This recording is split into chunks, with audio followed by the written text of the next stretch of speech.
Incoming voice call from Tarak Gilatala on Sim 2. Incoming.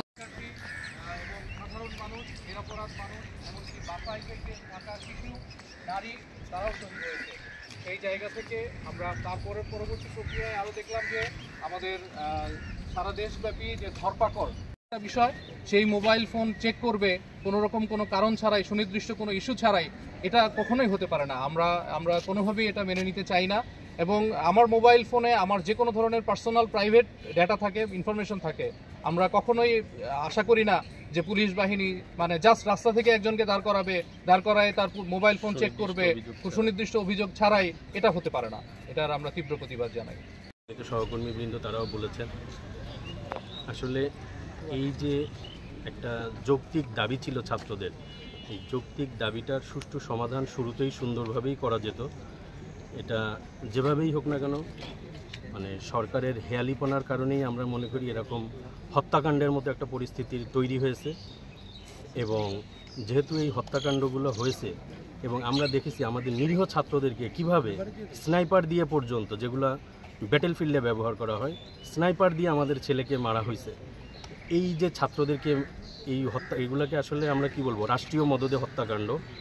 এবং এটা দেখা গেল যে কাকতালীয়ভাবে এটা ভিডিও হয়ে গেছে। তাই এরকম আরও অনেক যে ইভেন্ট যেগুলো ভিডিও হয়নি বা আমাদের জনসম্মুখে আসেনি, এগুলো প্রত্যেকটা ঘটনার সুষ্ঠু তদন্ত এবং আমরা চাই এগুলোর সুষ্ঠু বিচার এই রাষ্ট্রের হতে হবে। না হলে আমরা কোনোভাবেই সুষ্ঠু রাষ্ট্র হিসেবে বাঁচতে পারবো না। এবং ছাত্রদের এই যে যৌক্তিক যে দাবি, এটার সাথে অন্যান্য বিশ্ববিদ্যালয়ের শিক্ষকদের মতো আমাদের কুয়েটের শিক্ষকবৃন্দ আমরা সবসময় তাদের পাশে থাকব। ধন্যবাদ। স্যার, থেকে তুলে নিয়ে যাওয়া হচ্ছে রাতের অন্ধকারে, তাদেরকে স্টুডেন্টদেরকে তুলে নিয়ে যাওয়া হচ্ছে। এর প্রতিবাদে আমরা আজকে দাঁড়িয়েছি। আমরা এই কুয়েট শিক্ষকদের পক্ষ থেকে, সাধারণ শিক্ষকদের পক্ষ থেকে আমাদের সকলের হৃদয়ের রক্তক্ষরণ হচ্ছে। আমরা প্রত্যেকে আমাদের শিক্ষার্থীদের অভিভাবক, আমরা অনেকেই আমাদের সন্তানের বাবা। সেই জায়গা থেকে আমাদের এই যে নিরপরাধ শিক্ষার্থীদেরকে যেভাবে আমরা বিভিন্ন মিডিয়ায় দেখেছি যে গুলি করে হত্যা করা হয়েছে, একদম রাজপথে হত্যা করা হয়েছে, তার তীব্র প্রতিবাদ আমরা জানাচ্ছি। আমরা বিচার দাবি করছি এবং দৃষ্টান্তমূলক শাস্তি দাবি করছি। একই সাথে বর্তমান সময়ে আমরা যেটা দেখছি যে শুধু ঢাকা নয়, সারা দেশব্যাপী, গতকালকে আপনারা খুলনাতেও দেখেছেন, সেই জায়গা থেকে আমরা দেখেছি যে মানে গণহারে গ্রেপ্তার করা হচ্ছে, নির্বিচারে গ্রেপ্তার করা হচ্ছে। আমরা এর তীব্র প্রতিবাদ জানাই। যারা দোষী, যারা আপনার সহিংসতা করেছে, তাদের বিচার অবশ্যই হবে। কিন্তু সেই বিচার যেন অবশ্যই শুধুমাত্র যারা সহিংসতার সাথে সম্পৃক্ত তাদের হয়, কিন্তু এরকমভাবে জনসাধারণকে রাস্তায় থেকে তুলে নিয়ে যাওয়া হয়ে, গতকালকে আমরা থানায় গিয়েছিলাম, আমরা দেখেছি যে আমাদের একজন শিক্ষার্থীকে, সে কফি শপ থেকে বের হয়েছে, তাকে তুলে নিয়ে যাওয়া হয়েছে। আমরা দেখেছি যে থানাতে আপনার বাবার জন্য ওষুধ কিনতে গিয়েছে, তাকে তুলে নিয়ে যাওয়া হয়েছে। এইভাবে আমাদের শিক্ষার্থীদেরকে যে তুলে নিয়ে যাওয়া হচ্ছে থানায়, এটি কোনোভাবেই কোনো কল্যাণকর রাষ্ট্রের চরিত্র হতে পারে না। আমরা চাই যে বাংলাদেশ স্বাধীনতার 5 দশক পেরিয়ে গেছে, আমরা একটি কল্যাণকর রাষ্ট্র হিসেবে নিজেদেরকে প্রতিষ্ঠিত করব। আমাদের জনগণের মৌলিক অধিকার আমাদের এখানে সমুন্নত থাকবে। তো সুতরাং রাষ্ট্র যেন দ্রুত পদক্ষেপ নেয়। আমাদের প্রত্যেকটা নিহতর আপনার দৃষ্টান্তমূলক বিচার হতে হবে এবং কোনো শিক্ষার্থীকে, কোনো শিক্ষককে, আমরা দেখেছি যে একাধিক শিক্ষক নিপীড়িত হয়েছে, কোনো শিক্ষক নিপীড়নের ইয়েতে আসতে পারবে না, কোনো শিক্ষার্থীকে নিপীড়ন করা যাবে না। আমরা দেশের সচেতন মানুষ হিসেবে, বিশ্ববিদ্যালয়ের শিক্ষক হিসেবে আমরা এই দাবি জানাচ্ছি সরকারের কাছে যে আমাদের কোনো শিক্ষার্থীকে, কোনো মানুষকে আমরা আর কোনো নির্যাতনের পথে দেখতে চাই না।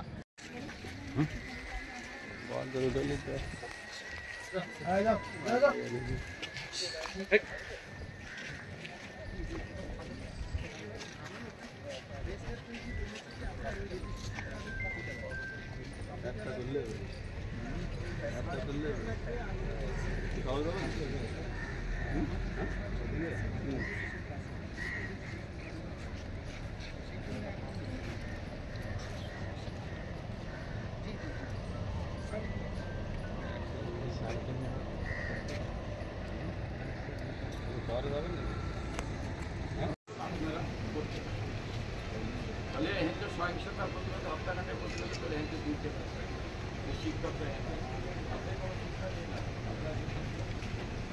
তাহলে একটু কথা বলে আপনারা দিতে পারবেন। আমি যাই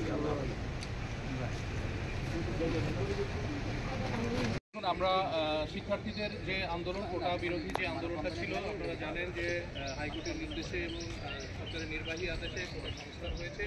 কিন্তু এখন ব্যাপারটা এমন জায়গায় গিয়েছে যে এটা নিয়ে এমনভাবে দলঘোলা করা হয়েছে যে মাঝখান থেকে কী হয়েছে, আমাদের 2 শতাধিক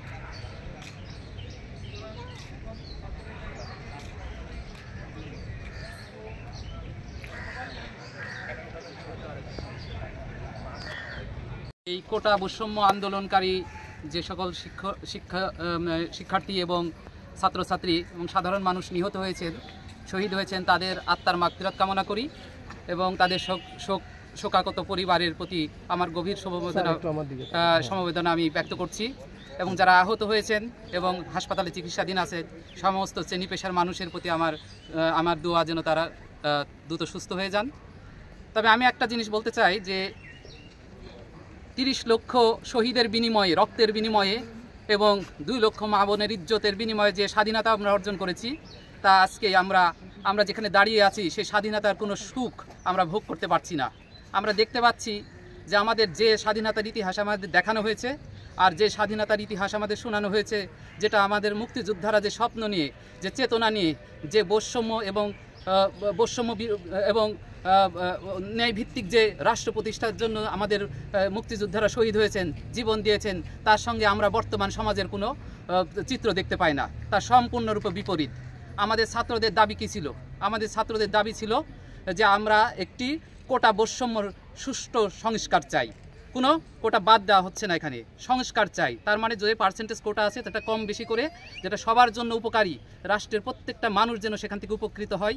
শ্রমিকের সন্তান চাকরি পাবে, আমার সন্তান চাকরি পাবে, শ্রমিকের সন্তান চাকরি পাবে না?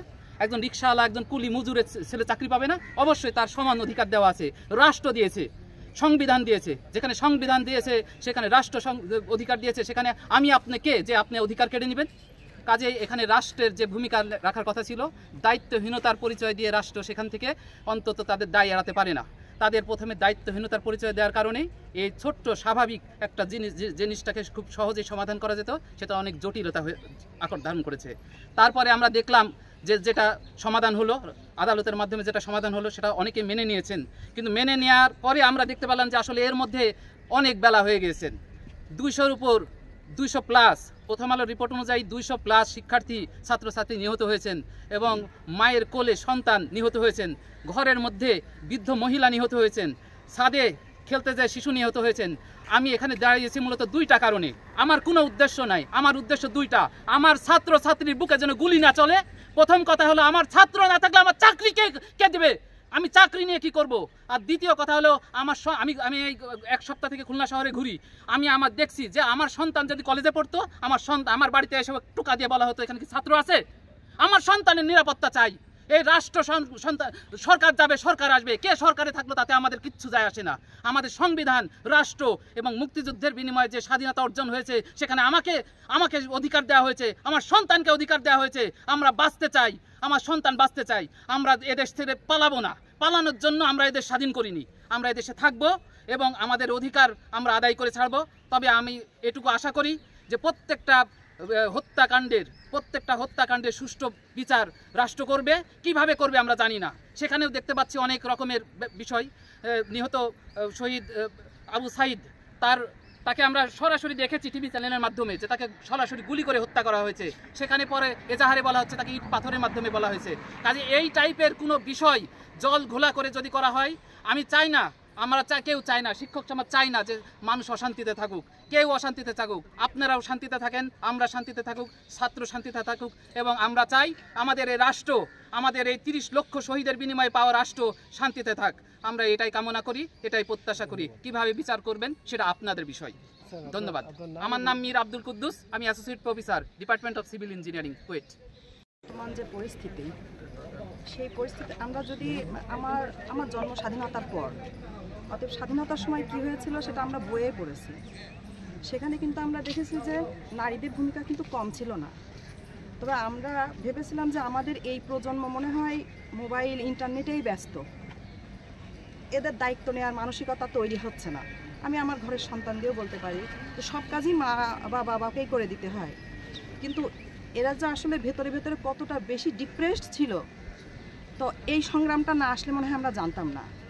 আমরা যেমন আমাদের একটা নিজেদের পেনশন ভিত্তিক একটা দাবি দেওয়া নিয়ে আমরা যখন পথে, ঠিক সেই ফাঁকে আমাদের সন্তানরাও পথে ছিল যে তাদের ভবিষ্যৎকে কিভাবে সিকিউর করা যায়, কত পড়ালেখা করা যায়, কত প্রতিযোগিতা করা যায়। সাগরের মধ্যে যদি আপনি ছেড়ে দেন কিভাবে কুলে উঠবে সেই চিন্তা ওই ইন্টারনেট, মোবাইল ঘাটাঘাটির পাশাপাশি এই চিন্তাটাও তাদের মাথায় ছিল। এখন বাংলাদেশের প্রেক্ষাপটে ছেলেদের থেকে আমি আমার ক্লাসে যা দেখি, মেয়ের সংখ্যা কম না, এবং দায়িত্ববোধ আমার মনে হয় ছেলেদের থেকে মেয়েদেরই এখন বেশি। সেই পার্সপেক্টিভে ছেলেদের থেকে যে মেয়েরা বেশি মাঠে থাকবে না, গতকালকের চিত্র যেটা দেখেছি, ছেলেদের থেকে আমাদের মেয়েদের সংখ্যা বেশি। তার মানে তারা চিন্তা করেছে যে সংসার দেখার দায়িত্ব বা সামাল দেওয়ার দায়িত্ব, প্রধানমন্ত্রী একজন নারী, আমাদের সংসদের স্পিকার নারী। তার অর্থ কি যে হচ্ছে শুধুমাত্র ছেলেদের উপর দায়িত্ব না, মেয়েদের উপর দায়িত্ব সমানভাবে। আর সে কারণে তারা ঘরে বসে নাই, তারা সমানভাবে বরং আরেকটু বেশিভাবে আমার মনে হয় এই সংগ্রামের মধ্যে আছে তারা। এবং তাদের যৌক্তিক দাবিকে যেভাবে হোক হয়তোবা সমাধান খুব দ্রুত যেখানে করা যেত সেখানে করা সম্ভব হয় নাই, তাচ্ছিল্য করে যে না আর কত দূরে মিটে যাবে, মেঘে মেঘে অনেক বেলা হয়ে গেছে। তবে সমস্যা যেখানে থাকে সমাধানও সেখানে থাকে। আমরা চিন্তা করব, আমরা আশা করব যদি একটু ধীর স্থিরভাবে, শান্তভাবে পরিবেশটাকে মোকাবেলা করা যায়, এবং সেটা আমাদের একার পক্ষে সম্ভব না, সবার সম্মিলিত কণ্ঠই দরকার। এবং প্রধানমন্ত্রী ইচ্ছা করলে তার ডাকে যেমন সবাই সাড়া দেয় দ্রুত, তার কথা শুনে দ্রুত, আমাদের কথা তো এত কেউ দ্রুত শুনে না, অতএব উনি যদি চেষ্টা করেন খুব দ্রুতই পরিবেশটা ঠান্ডা করা সম্ভব। ধন্যবাদ। আপনার নাম এবং আমি ডক্টর রাজিয়া খাতুন, প্রফেসর, মানবিক বিভাগ। গত 100 বছরের ইতিহাসে এই গত জুলাই মাস, জুলাই 2024 একটা কলঙ্কিত মাস, একটা শোকের মাস। আমাদের প্রায় 200-র অধিক, আজকে যেটা বললাম 240-এর মতো এরকম ছাত্র এবং নিরীহ জনগণকে হত্যা করা হয়েছে। ছোট বাচ্চা, নিজের বাসা থেকে, বারান্দা থেকে, সকল ধরনের মানুষ, খেটে খাওয়া মানুষ, সকলেই এতে এফেক্টেড। অনেক লোককে হত্যা করা হয়েছে, অথচ এর কোনো বিচার নাই। আমরা এর বিচার চাই।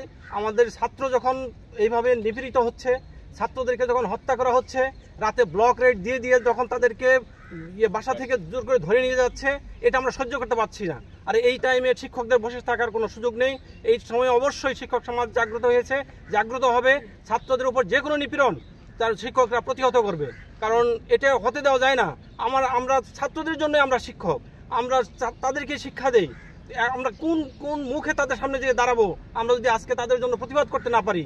এই জন্য আমরা রাস্তায় দাঁড়িয়েছি, আমরা মানববন্ধন করছি। আমরা সরকারকে বলতে চাই এর প্রত্যেকটা হত্যার সুষ্ঠু বিচার হইতে হবে। আমরা জানতাম যে পুলিশের বুলেটের হিসাব দিতে হয়, আজকাল দেখি বুলেটের কোনো হিসাব নাই। কে নিবে হিসাব? আমরা জানতে চাই যে কিভাবে এইভাবে। তারপর মিথ্যাচার, একজনকে দেশের সকল মানুষ, সমস্ত বিশ্ব দেখতেছে তাকে গুলি করে হত্যা করা হচ্ছে, কিন্তু পুলিশের চার্জশিটে দেখা যাচ্ছে যে গুলি করে হত্যা করা হয় নাই। এরকম যেটা আমরা দেখতেছি সেই জায়গায় মিথ্যাচার করতেছে, অন্য জায়গায় কি হচ্ছে আমরা জানি না। কাজে আমরা এর সুষ্ঠু বিচার চাই। একটা ছাত্র যাতে আর কোনো হত্যা না হয়, একটা নিরীহ জনগণ যাতে হত্যা না হয় কোনো, এবং যেহেতু শিক্ষক এবং সাংবাদিক দুটেই হচ্ছে তাদের বিবেক দিয়ে তারা কাজ করে, কাজে আমরা আশা করব শিক্ষকদের পাশাপাশি সাংবাদিক সমাজ তারাও এগিয়ে আসবে, কারণ দেশে এইভাবে নৈরাজ্য চলতে পারে না। এইভাবে ছাত্রদেরকে হত্যা, এটা দেশকে মেধাশূন্য করার একটা পায়তারা। কিভাবে তারা এইভাবে ছাত্রদেরকে হত্যা করতে পারে, কোনো জবাবদিহিতা নাই। আমরা এই জন্যই আমরা রাস্তায় দিয়েছি। আমরা আশা করি প্রত্যেকটা ছাত্র হত্যার বিচার হবে, প্রত্যেকটা ছাত্র হত্যার যে ফ্যামিলি যারা এফেক্টেড তাদেরকে ক্ষতিপূরণ দেওয়া হবে, অন্যথায় শিক্ষকরা এই আন্দোলন থেকে সরবে না। ধন্যবাদ।